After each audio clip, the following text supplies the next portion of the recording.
Hey everybody, I'm Max Gordon from Fox Weather, and you're watching the Report on Conditions. This week we will take you to a train fire in the City of Indio, and we'll also take a look at our Battalion 2's participation in the Burn Institute's annual Demolition Derby.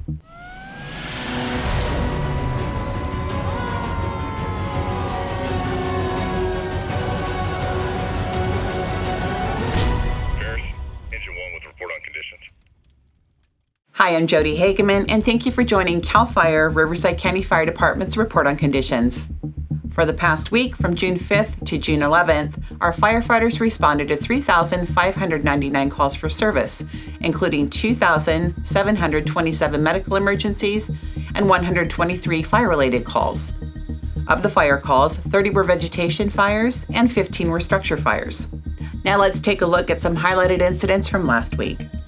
On Wednesday, June 7th, around 1:30 in the afternoon, firefighters responded to the report of a vehicle that had crashed into a structure at the 80,000 block of Jasper Park Avenue in the City of Indio.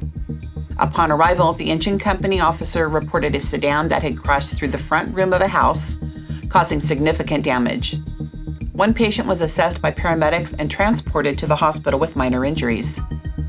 On the afternoon of Friday, June 9th, firefighters responded to multiple 911 reports of a train on fire near the intersection of Van Buren Street and Indio Boulevard in the City of Indio. The first arriving battalion chief reported smoke and fire visible from the locomotive of a stopped Union Pacific train and requested 4 additional engines, a breathing support unit, and hazmat response. Thankfully, firefighters were able to contain the fire to the locomotive after about 30 minutes without any extension into the second locomotive or the cargo cars. Around 9 a.m. on Saturday, June 10th, near the intersection of Grand Avenue and Blanche Drive in Lakeland Village, firefighters responded to a traffic collision with a party trapped.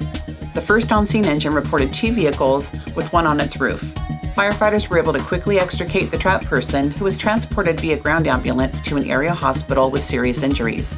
2 additional patients had minor to moderate injuries and were also transported to area hospitals. The southbound side of Grand Avenue was closed for a few hours while Riverside County Sheriff's deputies investigated.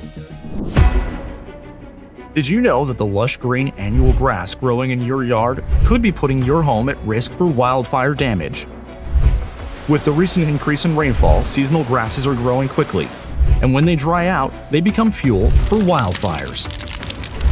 Don't wait until it's too late to protect your home. Visit rvcfire.org for information on how to create defensible space and reduce the risk of wildfire damage.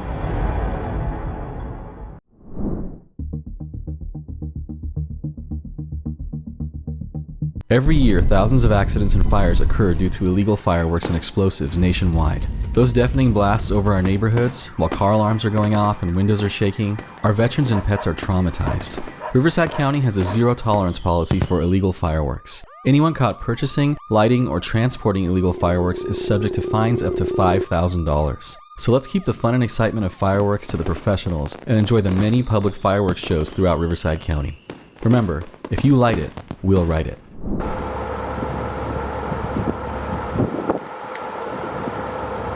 The CAL FIRE Law Enforcement Division gained 3 new fire captain specialists when they completed their academy last week. Captains Wallace, Godoy, and Curtis concluded their extensive training and will now be assigned to a field training officer to learn the ropes in the field. Congratulations, captains. I'm firefighter Ken Wallace, and this is Did You Know? We're in our tower. It was originally built in 1936 by the CCC's, the California Conservation Corps. It was originally on top of Estelle Peak in the Temescal Mountains, where it was later disassembled and moved to Ryan Air Attack Base to be used as our dispatching tower for our aircraft. Inside our tower, I'm responsible for listening to 3 main radios. We have our state intercom, our base Victor, and our air-ground frequency. Helps us communicate with all the aircraft. And if we have a dispatch, we'll come over the state intercom. I'll relay that information to the base. And once the aircraft is started up, relay that pertinent information to them to get them headed in the right direction. Once they're heading out, I record their ins and out times, when they've left, when they're estimated over the fire, and when they come back in to load up with retardant, how many gallons we've put on board. So I'm also responsible for tracking the aircraft anytime they leave the base. With Track Plus, we can track them anywhere in the state just to make sure that our pilots are safe. if we've lost communications with them for any reason. I'm also responsible for getting their bearing and distance, which is ensuring that we are the closest available resource to that incident. Yeah, I got eyes on him right now. I'll bring him that way. This week's shout out goes out to Station 61 Wildemar in Battalion 2 for their participation in the Burn Institute's annual Demolition Derby at the San Diego County Fair.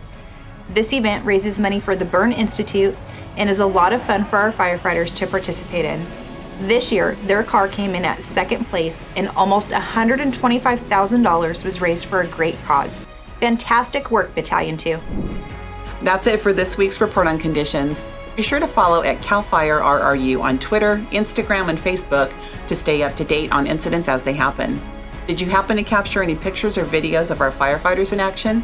If so, send them our way at rrupio@fire.ca.gov. On behalf of your CAL FIRE Riverside County Fire Department Public Affairs and Community Education Bureau, I'm Jody Hageman, and thanks for watching.